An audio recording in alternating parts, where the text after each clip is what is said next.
Rebonjour Manu, Rebonjour. notre chiffre du jour, c'est une très forte hausse, plus 45%. Et oui, en moyenne, les prix du sucre ont augmenté de 45% sur un an dans les rayons des grandes surfaces. C'est le produit de grande consommation qui connaît la hausse la plus forte. Alors, sur le sucre, comme sur beaucoup d'autres produits, ce sont les marques distributeurs qui connaissent la plus forte augmentation. On est à plus 50% sur les marques distributeurs, donc 45% sur les premiers prix, 25% seulement pour les marques nationales, mais qui restent évidemment plus chères. Et si on regarde la matière première sucre sur les marchés mondiaux, eh bien, elle est à ses plus hauts niveaux historiques. Les prix ont quasiment doublé depuis 2 ans. Alors, il y a toujours la question du pourquoi. Bah oui, le pourquoi, d'abord, il y a un effet rattrapage. Il faut savoir qu'en 2017, il y a eu une réforme du marché européen du sucre qui a supprimé les quotas et provoqué un effondrement des prix. Et puis, il y a le redressement de la demande mondiale après le Covid, les effets de la guerre en Ukraine, le renchérissement des engrais, la flambée des prix de l'énergie, puisqu'il faut rappeler que l'essentiel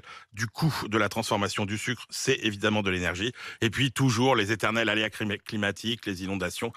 Au Brésil, par exemple, l'Inde, de son côté, a réduit ses quotas de production. Et puis, en France, les investissements nécessaires pour se conformer à l'interdiction des néocotinoïdes, ça fait grimper les prix et ça fait moins de quantité. Donc, évidemment, tout ça est un facteur supplémentaire pour expliquer la hausse du sucre. Alors là, fini. Oui, voilà, on a l'explication, mais Bah oui. ça monte et ça n'a pas fini de monter. En fait, Ça n'a pas fini de monter. Il n'y a Alors aucune après- perspective de... Après, il y a des aléas climatiques qui peuvent, par exemple, Ça jouer. met un peu de temps, Et ça met un peu de temps. Mais un pays comme le Brésil, par exemple, vous savez qu'il y a un arbitrage en plus entre le sucre de grande consommation et la canne à sucre Oui. qu'on utilise pour le bioéthanol. Donc, du Donc, coup, il va y vous avez avoir des choix politiques. voilà, parce il y a que derrière aussi des tout choix politiques Ça va derrière être- tout ça. Et puis en Europe, enfin en France notamment, avec l'interdiction des néocotinoïdes, eh ben, ça veut dire Oui, ça des aura investissements conséquences. lourds pour nos betteraviers, donc Oui. du sucre plus cher et puis des rendements plus faibles. Donc on va suivre ça de très près aussi. Et